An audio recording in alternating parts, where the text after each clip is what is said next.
예수님을 알려면 성경을 제대로 알아야 됩니다. 여기 이 성경이 곧 내게 대하여 증거한 것이라고 예수님이 말씀하셨어요. 저는 예수님 여러 사진 중에 이 사진을 제일 좋아합니다. 제가 좀 심각하게 생겨서 그런지 저는 이 사진이 좋아요.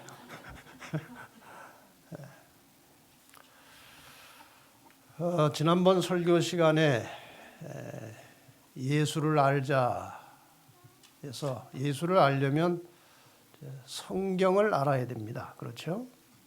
그래서 성경을 펼쳐서 예수를 잘 알고 그 다음 단계로는 예수를 닮아가는 것입니다. 그래서 오늘 예수 닮아가기라는 제목으로 말씀을 드리겠습니다. 지난번 성경을 참고적으로 한 두 절 보겠습니다. 요한복음 17장 3절에 보면 영생은 우리가 지금 영생을 추구하고 있지 않습니까?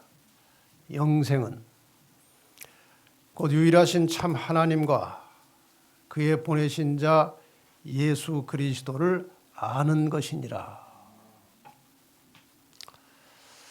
이 말씀을 우리가 잘 생각하면 예수 그리스도를 잘 모르면 영생도 모른다는 것입니다.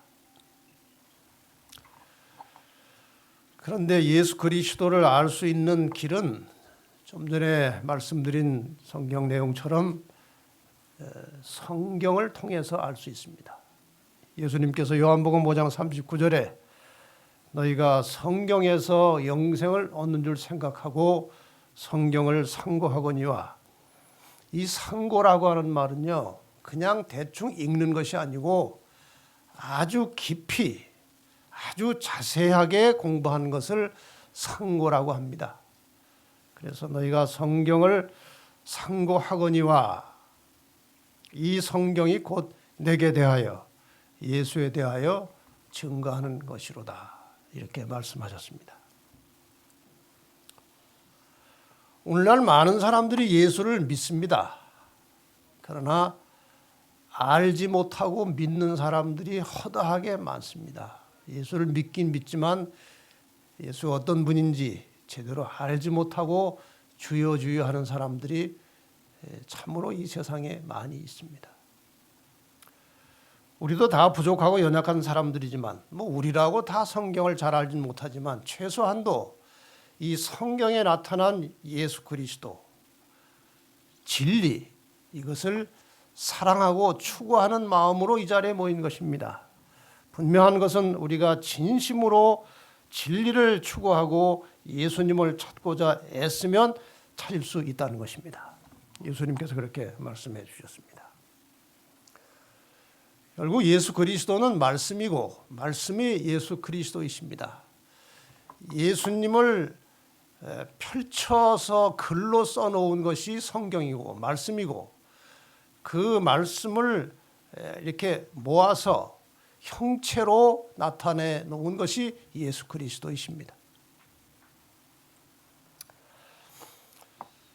자, 과연 이 말씀 속에 나타난 예수 그리스도가 어떤 분인지 오늘 이 말씀을 통해서 좀 살펴보려고 합니다. 하나님께서 인간을 창조하실 때 하신 말씀이죠. 창세기 1장 26절. 하나님이 가라사대 우리의 형상을 따라 우리의 모양대로 우리가 사람을 만들고 그로 바다의 고기와 공중의 새와 육축과 온 땅과 땅에 기는 모든 것을 다스리게 하자. 여기 우리의 형상, 여기 우리라고 한 말은 하나님이 복수로 존재한다는 것을 암시하는 것입니다. 우리. 그래서 우리가 보통 삼위일체 할 때 하나님, 예수님, 성령 이 세 분이 함께 창조 사역에 일하시는 모습을 엿볼 수 있는 것입니다. 우리의 형상, 우리의 모양. 일부 신학계에서는 이 형상과 모양을 분리해가지고 자꾸 다른 해석을 하려고 하는데 전혀 그런 것이 아닙니다. 이것은 이 형상이나 모양은 히브리 사람들이 쓰는 같은 단어를 같은 말을 다른 단어로 사용해서 강조하는 영법이지 뜻이 다른 게 아니에요. 우리의 형상을 따라 우리의 모양대로 사람을 만들자 하시고 사람을 만드셨습니다. 아담과 하와를 만드셨습니다. 여기에 형상과 모양이라 하는 것은 하나님의 외적인 모양과 형상보다는 그 하나님의 속성, 하나님의 품성을 우리에게 불어넣어 주셨다, 그런 뜻입니다. 그것이 훨씬 더 가까운 뜻입니다. 그런데 하나님께서 인간에게 불어넣으신 이 하나님의 속성, 하나님의 품성이 범죄하는 순간에, 인간이 하나님의 말씀을 불순종하여 범죄하는 순간에 완전히 파괴되어 버렸습니다. 그래서 하나님의 형상을 상실하고 또 그 잃어버린 하나님의 형상을 회복시키는 것이 하나님의 구원의 사역입니다. 정리하면 이렇습니다.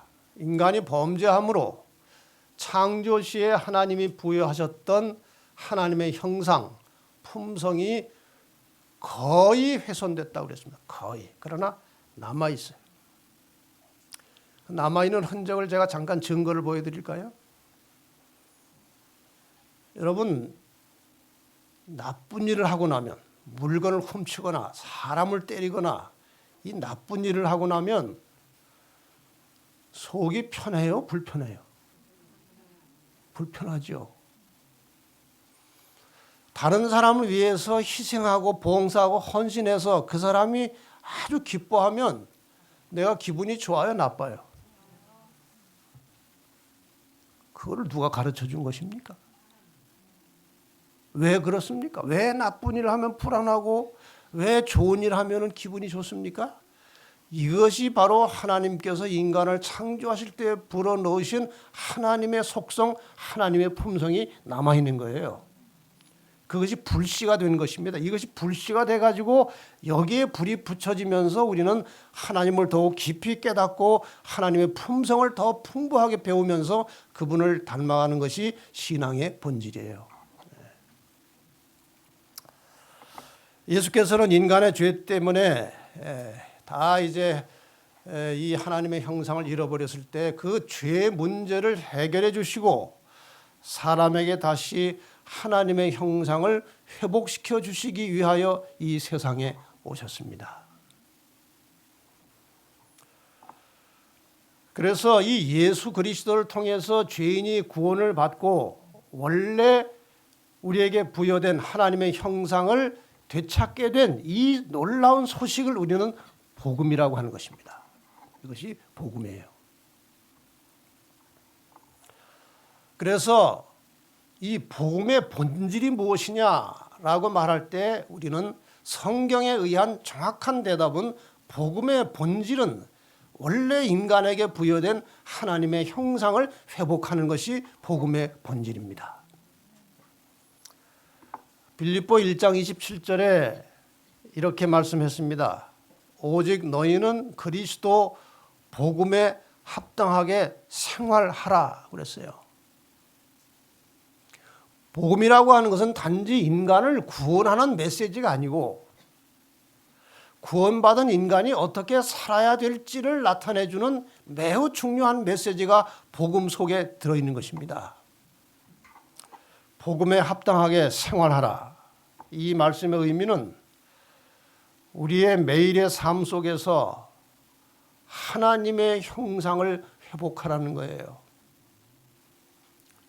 신앙생활을 하고 하나님을 믿는 모든 사람들은 매일의 생활 속에서 원래 하나님께서 인간에게 부여하셨던 그 하나님의 품성, 하나님의 형상을 회복하는 일에 날마다 기도하고 전심전력하는 것이 정상적인 건강한 그리스도인의 모습이라는 것입니다. 그래서 히브리서에 이런 말씀이 나옵니다. 그러므로 함께 하늘의 부르심을 입은 거룩한 형제들아, 우리의 믿는 도리의 사도시며 대제사장이신 예수를 깊이 생각하라. 예수를 깊이 생각하라. 비슷한 말씀이 히브리서에 한 장 더 나옵니다. 히브리 12장 2절에 믿음의 주요 또 온전케 하시는 이인 예수를 바라보자. 예수를 깊이 생각하라. 예수를 바라보자. 왜 예수를 바라보고 그분을 깊이 생각해야 합니까? 왜 그렇습니까? 예수 그리스도가 바로 하나님의 형상이기 때문에 그렇습니다. 인간이 하나님의 형상대로 지음을 받았다는 말은 있지만 하나님의 형상을 본 사람이 없는 거예요. 아무도 하나님을 보질 못했어요. 모세가 그렇게 하나님을 보기 원했지만 어디만 간신히 봤어요? 시내산에서. 등만 간신히 봤습니다. 하나님의 형상을 본 자가 없어요. 그런데 성경은 말합니다. 고린도후서 4장 4절에 그리스도는 하나님의 형상이니라. 골로새 1장 15절에 그는 보이지 아니하시는 하나님의 형상이요. 분명하지 않습니까? 히브리 1장 3절에도 이는 하나님의 영광의 광채시요 그 본체의 형상이시니라.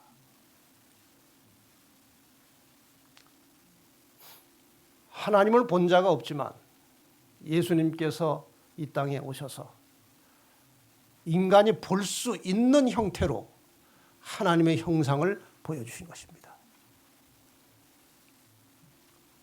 한 번은 한 제자가 예수님께 하나님 좀 보여주십시오. 그때 예수님의 대답이 뭔지 아시죠? 나를 본 자는 아버지를 보았거늘 어찌하여 보여달라 하느냐. 내가 하나님의 형상이라는 거예요. 그 예수님의 모습을 우리가 실제로 보진 않았지만 이 사복음서와 신약 성경 전체에 걸쳐서 예수님이 어떻게 사셨고 어떤 분이시라는 것을 우리는 상세하게 배울 수가 있게 되었습니다.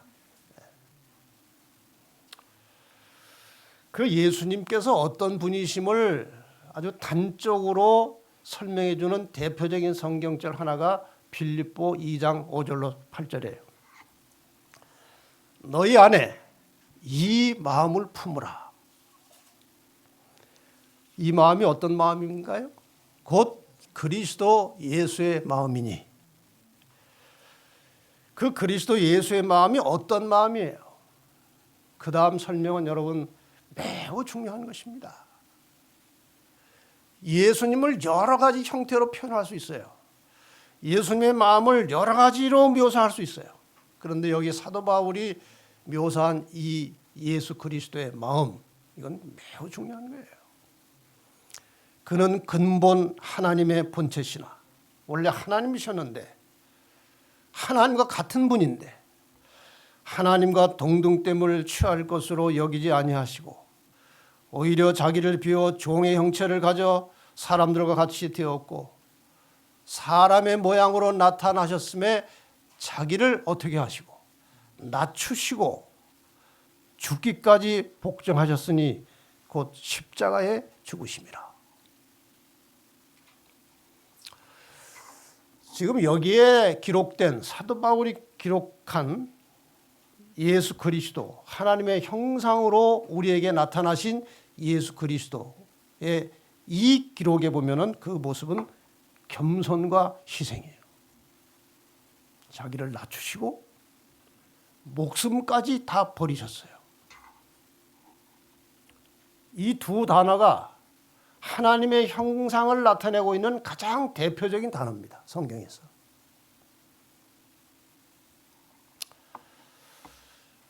근데 사탄은 정반대였다는 사실을 우리가 압니다. 멋있죠? 루스벨. 상상해서 그린 거지만 저게 이제 루스벨이에요. 루스벨이 하나님을 반역하고 타락하게 된 배경에 대해서 성경에 몇 구절이 나와 있는데 그중에 대표적인 구절 하나가 이사야 14장 13절과 14절입니다. 두로 왕을 비유로 해서 이 루스벨의 그 당시 타락할 때 상태를 묘사한 것입니다. 내가 내 마음에 이르기를 내가 하늘에 올라 하나님의 뭇별 위에 나의 보좌를 높이리라. 내가 북극 지폐의 산 위에 좌정하리라. 가장 높은 구름에 올라 지극히 높은 자 누구십니까? 하나님과 비기리라 하도다. 여러분, 예수님하고는 이건 정반대 아닙니까? 예수님은 하나님이신데 자기를 낮춰서 사람으로 오셨어요. 그런데 이 루스벨은, 이 천사는 피조물이지만 하나님처럼 되려고 한 것입니다. 이것은 피조물이 가지고 있는 아주 뿌리 깊은 무서운 죄입니다. 이 정신은 사단으로부터 하와에게도 전달이 되었다는 사실을 우리가 알고 있습니다. 이 루스벨이, 사탄이 뱀을 통해서 이 하와를 미혹할 때에 처음에는 하와가 이 선악과 먹는 문제에 대해서 완강하게 거절했습니다. 그건 만져서도 안 된다고 그랬어요. 그 정도로 아주 강력하게 거절했어요. 그 다음에 사탄이 한 말이 뭡니까? 창세기 3장 5절 6절에 보면 너희가 그것을 먹는 날에는, 선악과를 먹으면 너희 눈이 밝아 하나님과 같이 되어 선악을 알 줄을 하나님이 아심이니라. 그 말을 듣고 나무를 보니까 그럴듯하게 보인 거예요. 먹음직하고 보기도 참 아름답고, 더 나가서 이걸 먹으면 지혜로워져서 하나님처럼 될 것 같은 착각을 하는 것입니다. 자, 이 하와도 왜 넘어갔습니까? 하나님처럼 되고 싶었던 거예요. 이 과일을 먹으면 눈이 밝아서 하나님처럼 된다는 말에 넘어간 것입니다. 여러분, 사탄의 정신은 교만입니다. 자기를 높이려고 하는 교만이 사탄의 정신의 근본이고, 인간이 타락하게 된 최초의 동기도 자기를 높이고자 하는 교만이에요. 이것을 오늘도 우리 모두가 가지고 있는 거예요. 이걸 다 우리가 가지고 있어요.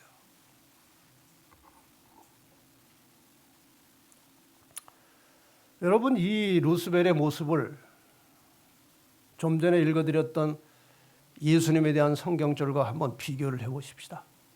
다시 한번. 예수님은 근본적으로 하나님과 같은 분인데 그것을 포기하고 자기를 비워 종의 형체를 가지고 사람들의 모양으로, 종의 모양으로 나타나셨어요. 이건 완전히 상극입니다. 정반대의 모습이에요. 사탄의 정신은 교만이었고 그것이 사망, 죽음을 가져왔습니다. 반대로 예수의 정신은 겸손이었고 이것이 생명을 가져온 것입니다. 이것이 모든 인간의 운명을 갈라놓을 마지막 매우 중요한 단서예요. 이것이 죽음이냐 생명이냐. 그렇게 겸손하게 초라한 마구간에서 인간의 모습으로 출발하신 이 땅에서 그 정말 비천한 구유에서 겸비한 모습으로 출발하신 예수님께서 마지막 십자가에 돌아가시기 직전에도 보여주신 그 모습은 겸손이었습니다. 제자들의 발을 씻겨준 거예요. 이 마지막 장면을 여러분이 이야기를 많이 들으셨어요. 그 유대인들은 이 샌들을 신고 다니기 때문에 이게 발에 늘 먼지가 많이 묻어서 이제 집에 들어오면 이제 종이 대야에다가 물을 갖다가 이게 주인의 발을 씻어주는 것이 하나의 관습이에요. 이날도 제자들과 예수님이 하루 종일 밖에서 다니다가 이제 예수님의 속은 다 아십니다. 예수님은 이제 내가 곧 죽을 것이라는 것을 아시고 이제 마지막 만찬을 제자들과 하기 위해서 한 다락방에 들어왔습니다. 누군가가 발을 씻겨줘야 돼요. 근데 지금 제자들은 지금 예수님이 왕권을 가지시면 누가 2인자가 될 것이냐 3인자가 될 것이냐고 치열한 지금 전쟁이 심리적으로 벌어지고 있는데 여기에서 발을 씻겨줄 생각을 안 하는 거예요. 그 발 씻겨줬다가는 저 밑으로 밀려나요. 그래서 딱 가만히 있는데 예수님이 허리를 동이시고 대야의 물을 떠다가 발을 씻기신 거예요. 예수님의 이 땅에서의 삶은 겸손으로 시작해서 겸손으로 끝난 겁니다. 이것이 하나님의 형상이에요. 이것이 하나님의 품성이에요. 덴마크의 유명한 철학자 키에르케고르라는 사람이 있습니다. 한때 이 사람의 책에 심취해서 많은 책을 읽었어요. 이 사람의 책을.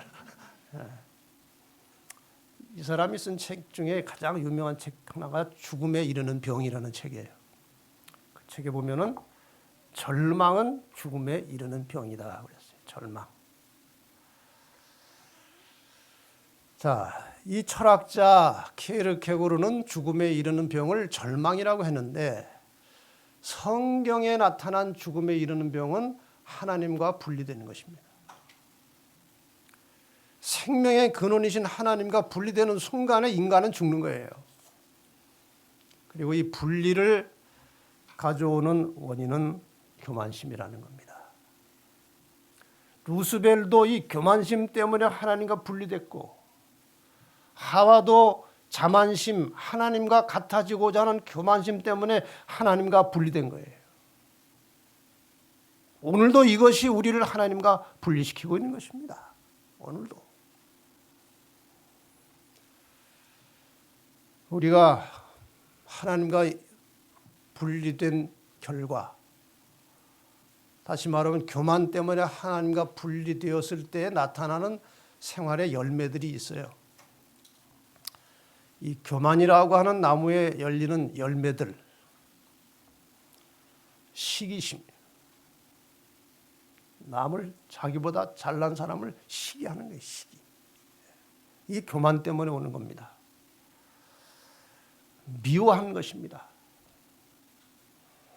질투하는 거예요. 사람을 무시하는 거예요.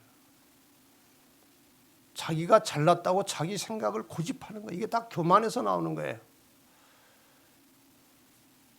좋은 자리를 차지하려고 싸우는 거예요. 자존심. 이게 다 교만의 열매들이고 우리의 생활 속에서 끊임없이 발견되는 그런 찌꺼기들입니다. 그렇지 않습니까? 저나 여러분이나 마찬가지예요. 이러한 열매들을 계속 먹고 살 때에 우리의 생활 속에서 어떤 현상이 일어나느냐? 불안합니다. 교만한 사람은 늘 불안합니다.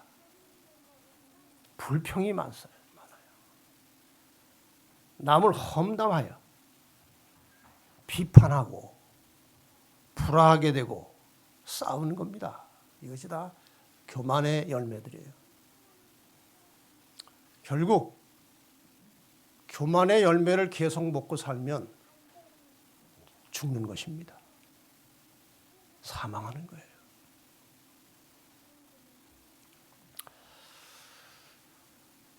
죽음과 생명의 차이는 단순합니다. 죽음은 교만한 마음으로 하나님과 분리되는 것이고 생명은 겸손한 믿음으로 하나님과 연결되는 것입니다. 이게 삶과 죽음의 원리예요.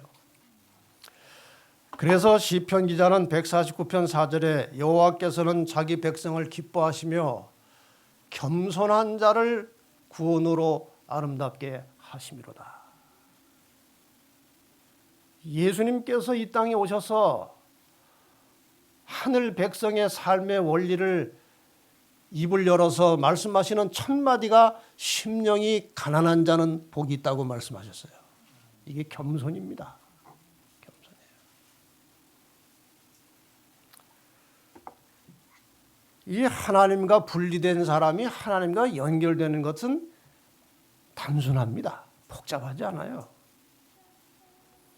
요한복음 5장 24절에 예수님께서 말씀하셨습니다. 내 말을 듣고 또 나 보내신 이를 믿는 자는, 하나님을 믿는 자는 영생을 얻었고 심판에 이르지 아니하나니 사망에서 생명으로 옮겼느니라. 여기에 영생을 얻었고 사망에서 옮겼느니라고 하는 것은 미래형이 아니고 현재 완료된 거예요.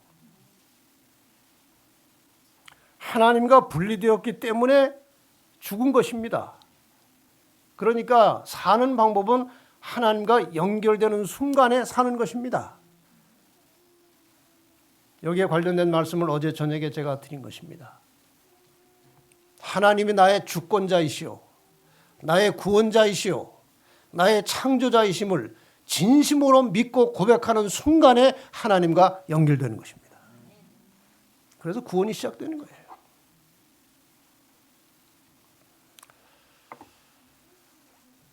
여기 예수님께서 하신 유명한 말씀, 이 속에도 그 철학이 들어있어요. 하나님의 형상에 대한 언급이 여기도 들어있는 것입니다.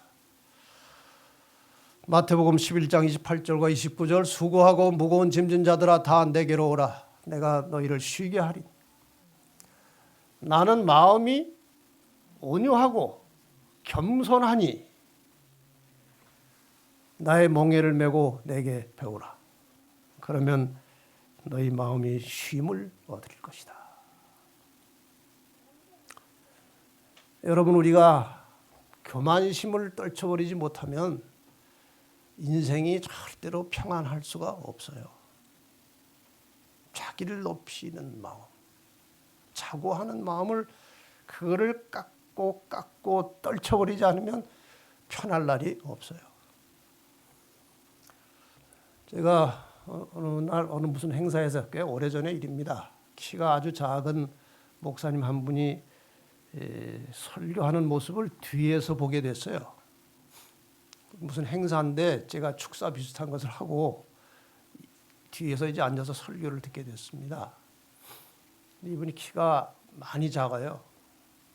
근데 그걸 조금이라도 이제 좀 크게 보이기 싶어서 발꿈치를 이렇게 들고 설교를 하는데 전 잠깐 그러다가 말 줄 알았는데 끝날 때까지 발꿈치를 들고 있는 거예요. 그 얼마나 힘들겠습니까? 여러분, 우리가 자기를 높이고자 하는 마음을 가지고 있는 동안에는 결단코 쉼이 없어요. 하나님과 연결이 안 되는 것입니다. 평안이 없어요. 그래서 예수님께서 나는 마음이 온유하고 겸손하니 내게 배우라. 그러면 너희가 무엇을 얻겠다고요? 쉼을 얻겠다는 말은 그냥 마음의 쉼 이상 쉼은 안식과 구원을 말하는 거예요.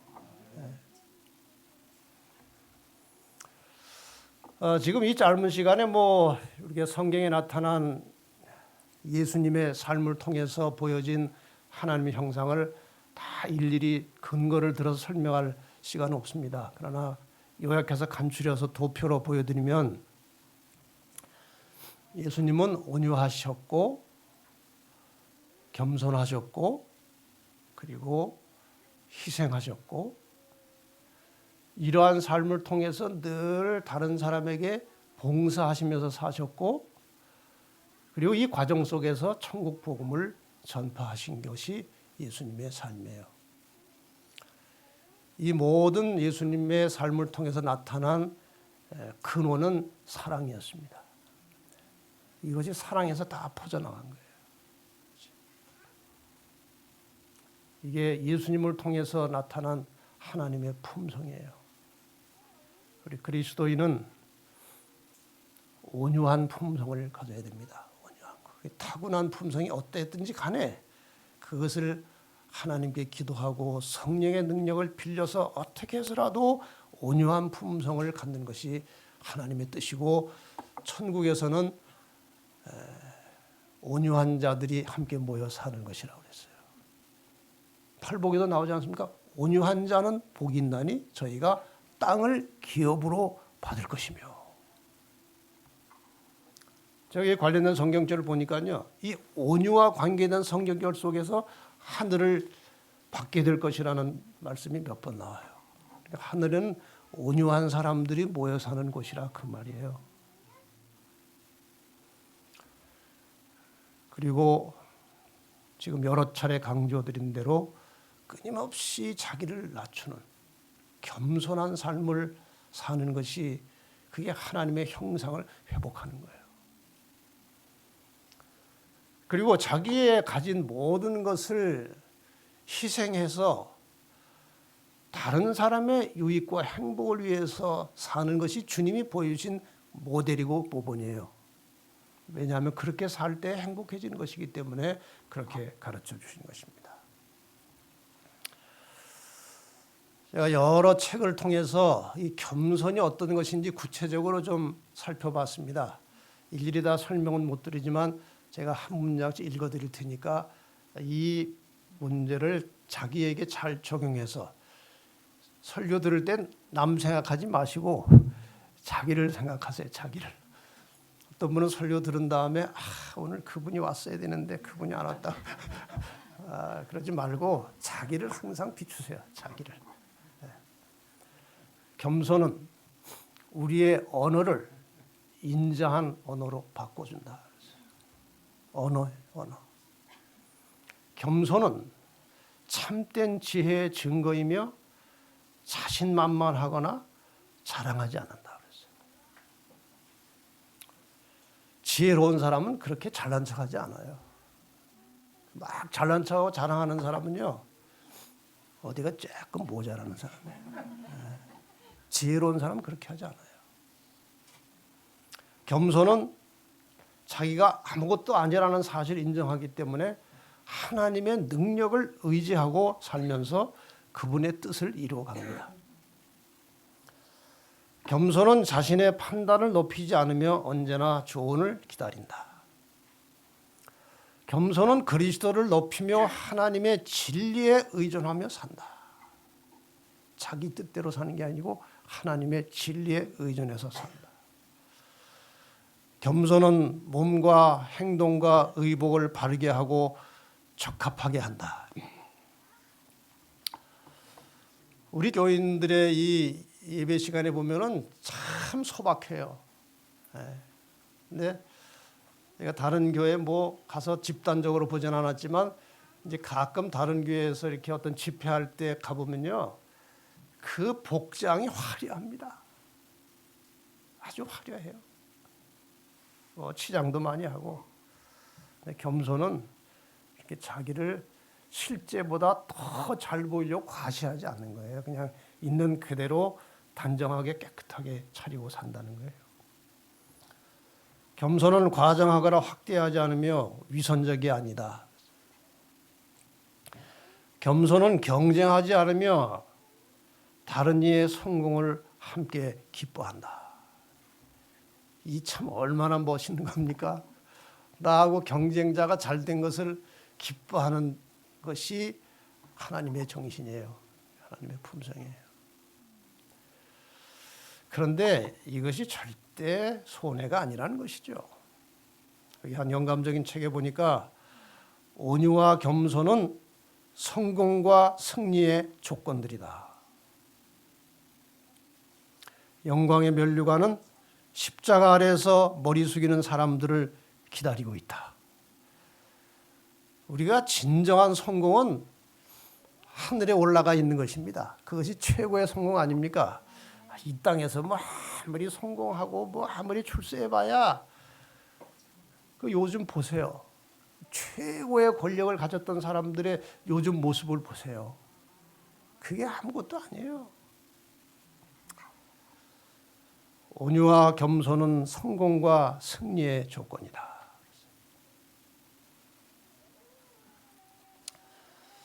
희생에 대해서도 잠깐 제가 여기저기서 모아놓은 말씀을 잠깐 전하겠습니다. 희생한다는 것은 다른 사람의 유익을 추구하는 것입니다. 희생한다는 것은 자신의 손해를 기꺼이 감수하는 것입니다. 여러분, 손해 볼 때 어떤 태도를 갖습니까? 희생한다는 것은 다른 사람의 편의를 위해 자기가 양보하는 것입니다. 희생한다는 것은 자신의 시간과 힘과 능력을 봉사하는 일에 사용하는 것입니다. 희생한다는 것은 자신의 재물을 다른 사람을 위해서 쓰는 것입니다. 희생한다는 것은 자신의 재물을 하나님 사업에 드리는 것입니다. 이게 다 희생이에요. 희생한다는 것은 다른 사람을 도우면서 기쁨을 느끼는 것입니다. 이것이 희생이에요. 또 다른 기록에 보면 이렇게 다른 사람들을 복되게 하는 데서 오는 즐거움은 신경들을 통하여 감각의 행복감을 전달해 주고 혈액순환을 촉진하며 정신과 신체의 건강을 증진시킨다. 하나님이 인간을 창조하셨기 때문에 사람이 어떤 상태에서 몸이 컨디션이 좋아지고 질병을 예방할 수 있고 건강할지 하나님이 가장 잘 아십니다. 그분이 주신 치료 방법은 이것입니다. 다른 사람을 복되게 하고 살라는 거예요. 제가 꽤 오래전에 이거 신문에서 본 이야기인데 대략 이런 이야기입니다. 50대 후반에 어떤 남자가 전립선 암에 걸렸습니다. 병원에서 진단해 보니까 이제 6개월 이상 살기 어렵다는 진단을 받았어요. 이 사람은 그걸 치료할 생각을 하지 않고 생각을 완전히 전환시켜서 그동안 내가 나를 위해서 살아왔는데 평생을 나머지 6개월만이라도 남을 위해서 살자. 이런 결심을 한 거예요. 그래가지고 돈이 좀 있었던 것 같아요. 그 목욕 시설이 갖춰져 있는 큰 트럭을 하나 샀어요. 그래가지고 거기 따뜻한 물도 나오고 이제 찬물도 나오고 이제 목욕할 수 있는 그런 이제 시설이 되어 있으니까 그 트럭을 들고 부인과 함께 아주 가난하고 힘들게 사는 노인들이 모여 있는 그런 동네에 가서 그분들에게 목욕시켜주는 봉사를 했어요. 그 열악한 곳에서 목욕 한 번 제대로 못하고 참 추하게 사는 이 노인들이 목욕을 한 번 하고 나니까 얼마나 기분이 좋겠습니까? 그 기분 좋아하는 모습을 보는 이 부부가 기분이 더 좋은 거예요. 힘은 들지만 기분이 좋은 거예요. 그래서 꾸준히 그 일을 했습니다. 할 때마다 기쁨이 솟아났어요. 6달 됐는데 안 죽었어요. 죽을 때까지 하기로 했으니까 이제 더 해야죠. 또 했습니다. 1년 지나는데 안 죽은 것이 아니라 몸이 건강이 좋아진 거예요. 컨디션이 아주 좋아졌어요. 또 6개월을 했습니다. 이제 몸이 거의 정상같이 느껴져서 병원에 가서 다시 검사를 했더니 암세포가 다 죽고 정상으로 돌아왔다는 거예요. 이것이 하나님께서 우리를 치료하시는 방법이고 이것이 우리를 여러 가지 질병에서 지켜주는 도구이기 때문에 하나님께서 우리에게 이렇게 살라고 하신 거예요. 겸손하게 살고 희생하여 남을 돕고 살라는 거예요. 이게 하나님의 형상이에요. 예수님께서 오셔서 보여주신 하나님의 형상이 바로 이런 것이에요. 그래서 하나님의 형상을 회복한다는 것, 품성이 변화된다는 것은 자기 중심적인 이타적인 삶의 방식을 다른 이기적인 삶의 방식을 다른 사람 중심으로 타인 중심으로 바꾸는 것이 이것이 품성의 변화예요. 정리하면 이런 것입니다. 자기 중심에서 나오는 이기심을 타인 중심의 희생 정신으로 바꾸는 것이고 자기 중심에서 나오는 이 교만심을 남을 섬기고 존중해주는 겸손으로 바꾸는 것이, 이것이 품성의 변화고 하나님의 형상을 회복하는 아주 구체적인 청사진이에요. 이것이. 그래서 예수님께서 이 말씀을 하신 거예요. 이걸 우리가 황금률이라고 말을 하면서도 잘 안 지켜요. 그러므로 무엇이든지 남에게 대접을 받고자 하는 대로 너희도 남을 대접하라. 이것이 율법이요 선지자라. 이 말이 아주 중요한 거예요. 이 당시 예수님께서 율법이요 선지자라는 것은 그 당시 존재하던 구약 성경 전체를 다 말하는 것입니다. 구약 성경 전체를 요약해서 한마디로 하면은 남을 대접하고 살라는 것이고 사랑하라는 것이나 그런 뜻이에요.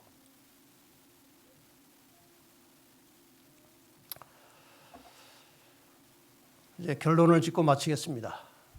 모든 인간은 악으로 기울어지는 강한 유전적 성질을 가지고 있습니다. 누구나 예외 없어요. 그것이 이기심과 교만심으로 나타나는 것입니다. 이것을, 이 이기심과 교만심을 그대로 방치하면 인간은 결국 사탄의 노예가 돼서 이미 얻은 구원을 잃어버릴 수 있습니다. 그래서 그리스도인은 구원을 받은 성도로서, 제가 여기다 왜 밑줄을 긋는가 하면요, 이 이기심과 교만심을 고쳐야만 구원받는 게 아니에요. 구원은 믿음으로 하나님과 연결됨으로 받았습니다. 그래서 구원을 받은 성도로서 끊임없이 죄악적인 자신의 기질을 대항해서 싸워야 한다는 거예요. 싸워야 된다는 거예요. 싸울 사람은 상대가 아니고 자기예요. 제가 자주 하는 말 여러분이 아시죠? 자기와 싸우지 않으면 남하고 싸운다. 그러나 죄인은 스스로 이 싸움을 싸워서 이길 능력이 없습니다. 그래서 성령의 도우심이 필요한 거예요. 우리가 스스로 이길 수가 없어요. 예수님도 인성을 가지셨지만 충분한 기도를 통해서 성령의 역사와 능력을 빌려서 죄를 극복하시고 승리하셨습니다. 그래서 예수님이 우리의 모델이 되시는 거예요. 그래서 히브리 2장 17, 18절에 그러므로 저가 범사의 형제들과 같이 되심이 마땅하도다. 예수님께서 인성을 쓰시고 우리와 같이 되신 거예요. 자기가 시험을 받아 고난을 당하셨은 즉 시험 받는 자들을 능히 도우시느니라. 예수님께서 인간이 가지고 있는 성정이 무엇인지 경험하셨어요. 이 인간의 성정과 이 죄된 것들을 어떻게 극복하시는지 주님께서 우리에게 보여주신 것입니다. 그래서 요한복음 14장 26절에 예수님께서 이 말씀을 하신 것입니다. 보혜사 곧 아버지께서 내 이름으로 보내실 성령, 그가 너희에게 모든 것을 가르치시고 내가 너희에게 말한 모든 것을 생각나게 하시리라. 여러분, 오늘 이 시간에 내가 왜 예수를 믿고 있는지, 복음의 본질이 무엇인지 아주 분명히 가슴의 뼛속에 새기고 돌아가시기를 바랍니다. 예수를 믿는 매우 중요한 목적은 하나님의 형상을 회복하는 것입니다. 좀 구체적으로 말하면 예수님의 품성을 담는 것입니다.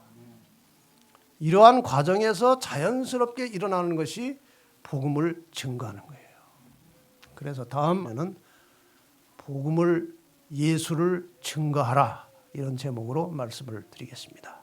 아무쪼록 오늘 이 말씀을 들은 여러분의 마음속에 주님을 닮고자 하는, 하나님의 형상을 회복하고자 하는 그런 마음의 강력한 결심이 있게 되기를 바라고, 더 나아가서 스스로 그것을 이루려고 하시지 말고 매일 아침마다 기도함으로 성령의 능력을 빌려서 하루하루 죄를 극복하고 승리하면서 매일매일 조금씩이라도 하나님의 형상, 예수 그리스도의 품성을 닮아가는 살아있는 참 그리스도인들이 되시기를 바라면서 말씀을 마치겠습니다.